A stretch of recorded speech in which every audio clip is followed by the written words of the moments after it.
Hoje viemos à Serra de Ossa. A Serra de Ossa fica no Alto Alentejo, mais ou menos entre Estremoz e Évora. Concelho de Redondo. O indicativo do telefone é Redondo. Bom, não é assim uma serra enorme. A altura maior pouco passa dos 600 metros. Apesar disso, é uma das serras mais importantes da geografia sentimental de Portugal. Os escritores antigos chamavam-lhe a Tebaida portuguesa. Tebaida portuguesa. O que é uma Tebaida? Tebaida vem de Tebas. Tebas é uma cidade no Egito, no Alto Egito, que desde longa data, desde os primeiros anos do cristianismo, se celebrizou porque era para aquele deserto, ali no deserto, que iam viver os monges que queriam fugir das cidades. Como sabem, o fim do Império Romano é uma época trágica para a civilização. Vêm as hordas dos bárbaros, o desgosto apodera-se de muita gente que sente que está a viver numa civilização baseada na escravatura, portanto, enraizada na violência e da injustiça. É uma vida que perde o sentido e muita gente foge dali e vai para o deserto. Por isso, aquele deserto a norte de Tebas se chamava a Tebaida e hoje, a todos os lugares onde uma pessoa se retira do bulício do mundo, onde procura um pouco de paz, diz que é uma Tebaida. Uma Tebaida. Ora bem, a Serra de Ossa foi realmente a Tebaida portuguesa. Estou a falar-lhes aqui, vejam, entre rochedos, uma pequena cela semi-destruída. Ao lado fica outra, atrás fica outra. Eram celas de homens que abandonavam o mundo e queriam viver para aqui em paz consigo próprios. Eram os santos homens ou os homens da santa vida da Serra de Ossa. Rapidamente, essa realidade, que é um facto, que havia aqui centenas de ermitães no século XIV, XV, XVI, isso é um facto perfeitamente fora de qualquer dúvida. Agora, isso transformou-se também depois num assunto de mitologia. A este lugar da Serra de Ossa chamam Monte Virgem. E a razão porque há aqui tantas covas de ermitães é que passava aqui um fio d'água. Ainda hoje corre uma fonte e tem um copo para beber. Reparem, é um copo de cortiça que eu acho que será igual àqueles de que os ermitães se serviam para beber.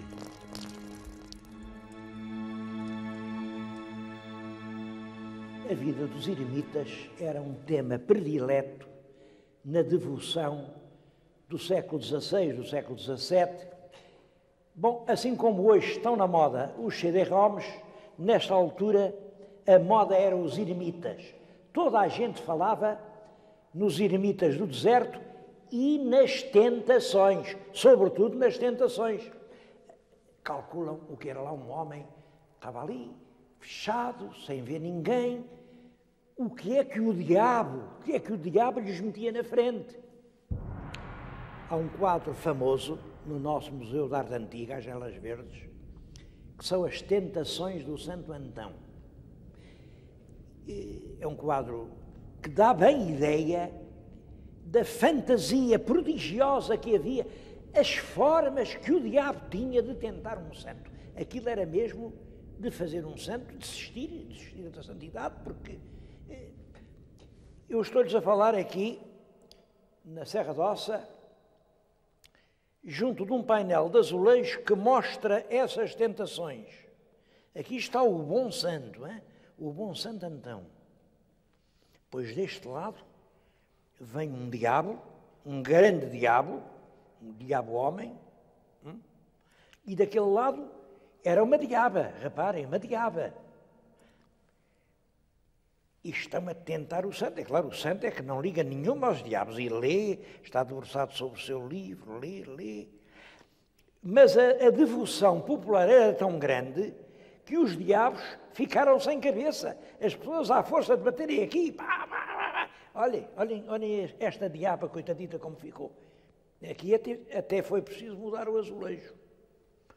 Porque, de facto, isto era realmente bater no diabo. Em compensação, o Santo Antão tem a sua carinha intacta. Antão, mas vejam, embaixo o que diz é Santo António. António, porque António é a forma latina do português Antão. E isto está ligado com uma outra coisa. É porque é que o nosso santo, o Santo António de Lisboa, se chamou António. É que também ele saiu daquele bulício de Santa Cruz de Coimbra, daqueles cônegos vaidosos e enfatuados, daquela sabedoria toda, e quis ir viver no ermo.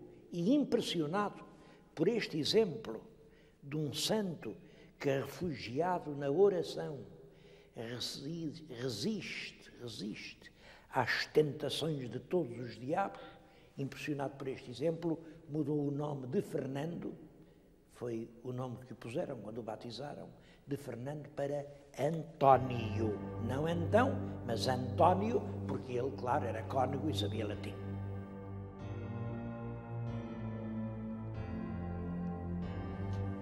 As tentações do inimigo faziam parte do equipamento profissional de qualquer ermitão que se prezasse.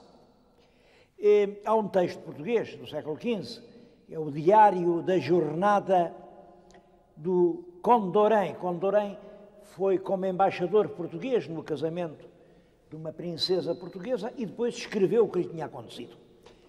E escreveu ele ou escreveu alguém por ele? E conta que ao atravessar uma grande serra espanhola, onde havia muitos ermitães, ele quis conhecer algum. E veio um, muito bom, muito virtuoso. E o nosso conde perguntou-lhe, então, já sei que aqui na serra há muitos. E ele disse, não, agora sabes, está tudo a acabar, somos poucos, sabe? Somos poucos porque esta vida é difícil.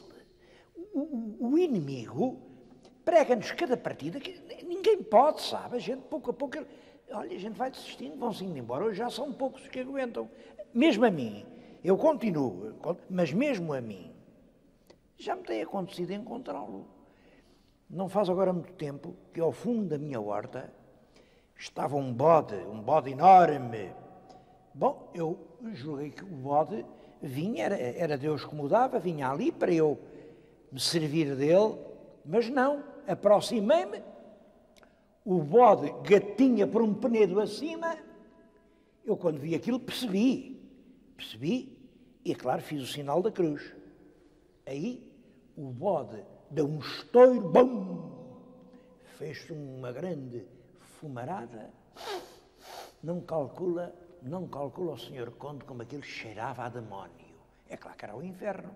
Eu cá vou aguentando, apesar de tudo cá estou e não desisto. Mas os meus colegas, olha, um a um têm sido embora, daqui a pouco não há ermitães. Esses exageros não esfriavam a devoção dos fiéis. O avô deste conde Dourém, de quem lhes tenho estado a falar, era o Dom João I, que foi rei de Portugal.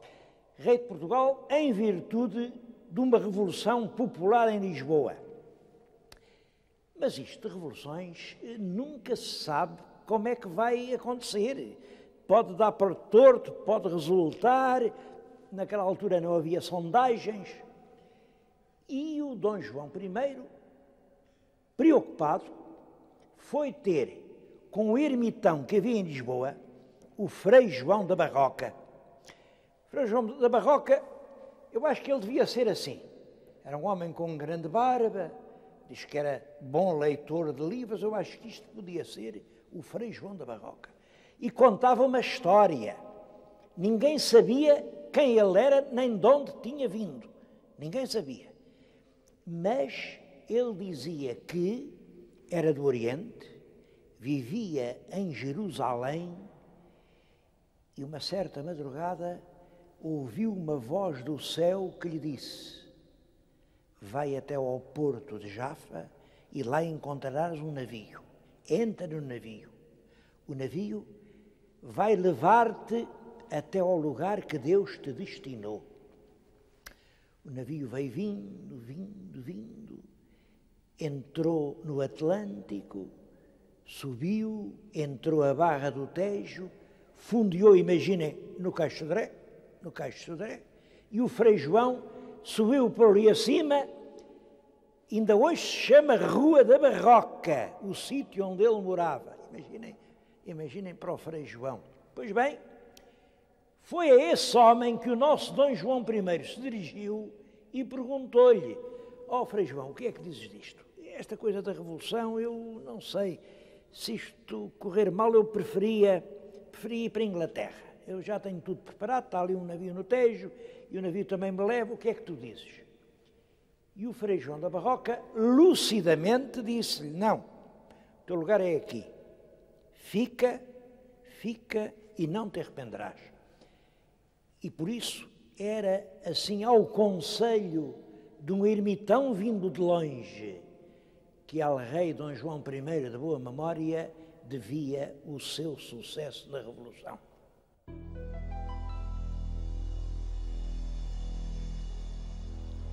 É claro que a vida ascética e muitas vezes de grande sacrifício destes habitantes das serras e dos desertos comovia os fiéis que lhes levavam alimentos, levavam-lhe os mimos das suas hortas, levavam-lhe o pão de cada dia. Eles não diziam isso. Eu tenho aqui um ermitão que está a receber o seu pão. É o São Paulo. São Paulo, como veem, vem uma ave, é um corvo, e o corvo entrega-lhe um pão. Eles diziam que recebia o alimento do céu. Bom, realmente era a piedade comovida dos crentes que lhe levava esmolas. E por isso, se o ermo e o deserto eram de facto uma forma de vida ascética e contemplativa, também era uma maneira de fugir ao trabalho e viver à custa alheia, é claro. E aí as duas coisas sobrepunham-se. Os ermitães verdadeiros, enfim, piedosos, honrados, e os charlatães que iam para o ermo para viver sem fazer nada. Isso obrigou a Igreja a tomar medidas. Em muitos casos, houve ermitérios que foram extintos. Noutros casos, a Igreja, depois de mandar ver, concluía pela santidade daqueles ermitães e organizava-os, recebia-os em ordens religiosas já organizadas. Aqui na Serra d'Ossa, a Igreja seguiu este caminho. Pegou nos homens da santa vida da Serra d'Ossa e fez uma ordem. A Ordem dos Eremitas de São Paulo. É por isso que aqui está representado São Paulo. Eu estou a falar-lhes, talvez já tenham dado por isso, estou a falar-lhes num convento, no convento de São Paulo da Serra d'Ossa. É um convento fundado no século XVI, onde havia as celas dos ermitães. Havia numerosas, chegaram a ser muito numerosos. E hoje já vimos, ainda há vestígios delas. Mas eu há bocadinho disse que aqui a história mistura-se com a mitologia. É porque realmente há muito tempo, no século XVI, fundou-se este convento em que estamos. Mas já nessa altura os ermitães eram muito antigos. Dizia-se que estavam aqui desde o tempo de Nosso Senhor Jesus Cristo. Isso é uma história muito engraçada. Penso que isso tem a ver com os vestígios de uma grande antiguidade que há realmente na Serra d'Ossa. Olhem para aquele monumento. É uma anta megalítica. Está ali, haverá cerca de 3.000 anos. Quando Cristo veio ao mundo, já aquele monumento era antigo. E é essa antiguidade arqueológica que se vem a sobrepor à vida aqui desses frades contemplativos.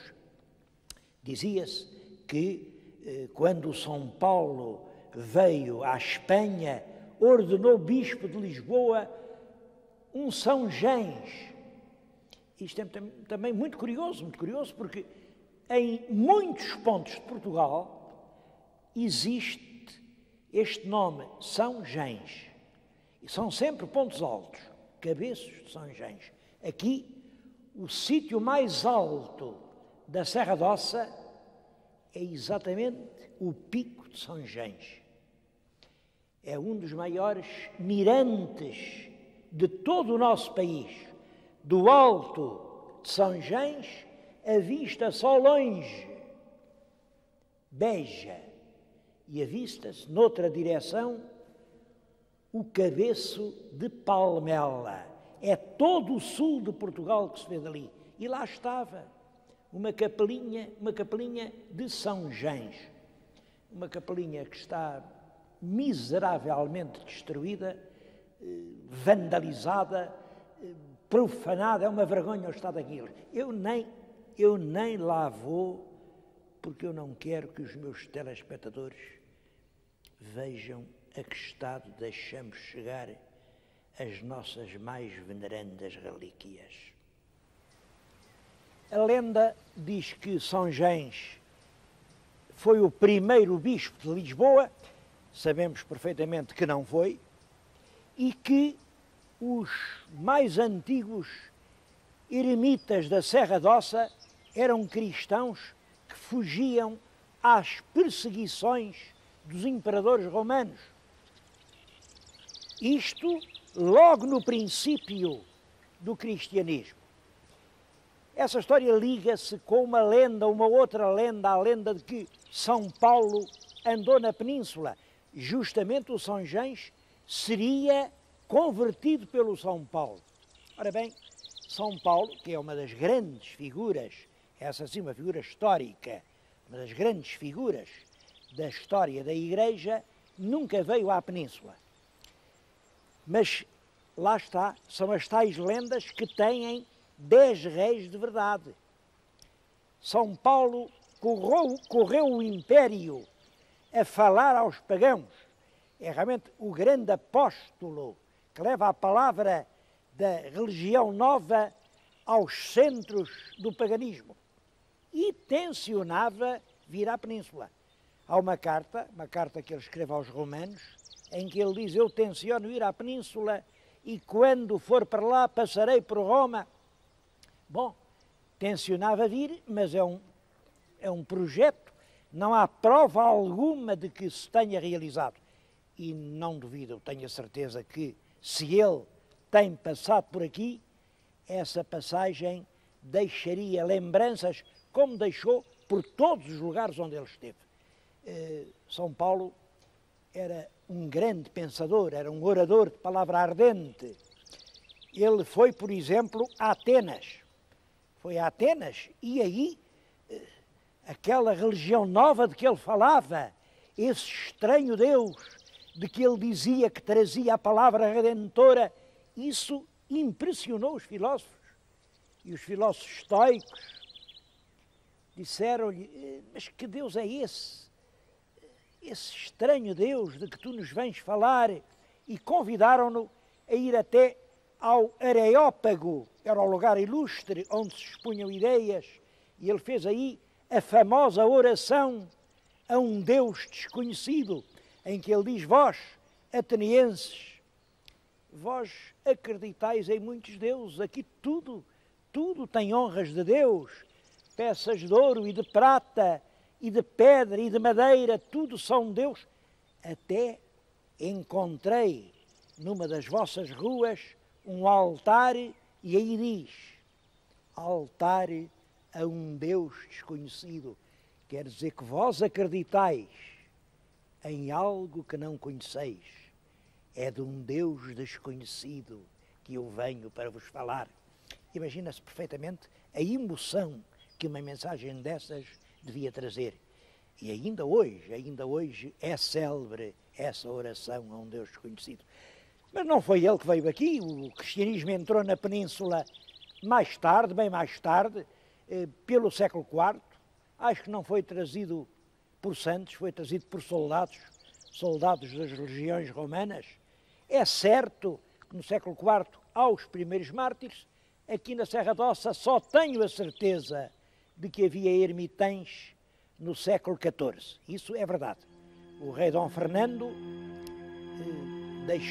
fez doação de bens importantes aos homens da Serra d'Ossa.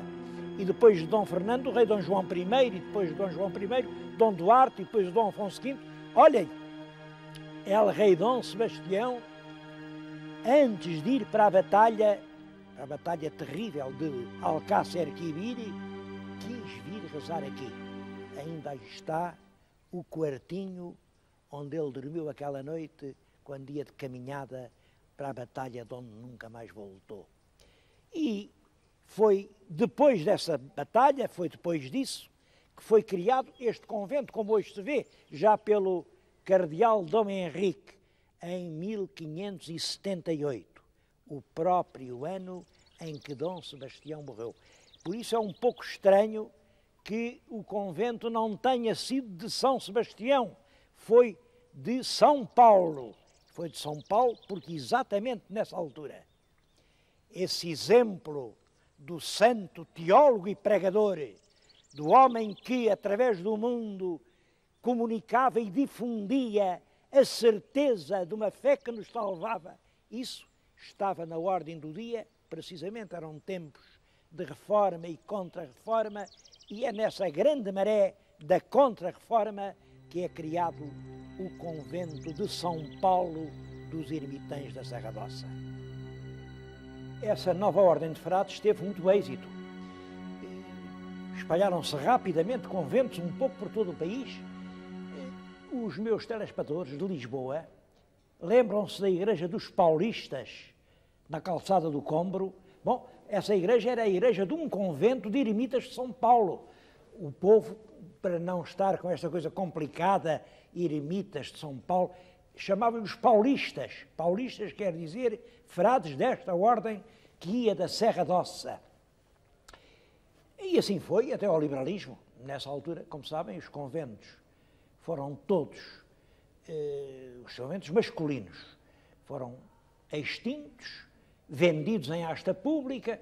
Este convento tinha uma grande cerca, uma propriedade valiosa, foi vendido, chegou a estar numa degradação grande, depois foi novamente comprado e hoje é um hotel.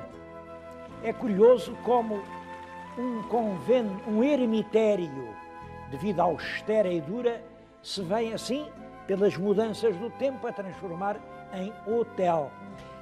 E as pessoas perguntam, mas como é isso então? Um hotel aí no meio do Alentejo, de um Alentejo pouco povoado, numa serra quase deserta. Bom, é exatamente pela mesma razão dos ermitães. É que as pessoas precisam de fugir ao bulício e à febre e aos nervos da cidade. E então procuram, antigamente procuravam a paz do convento, hoje procuram o conforto de um hotel. É, portanto, num hotel de eremitas que lhes estou a falar. Por sinal, não queria deixar de dizer que este hotel é uma excelente lição de respeito pelo património histórico, de reutilização para fins atuais de uma grande construção que vem dos séculos passados.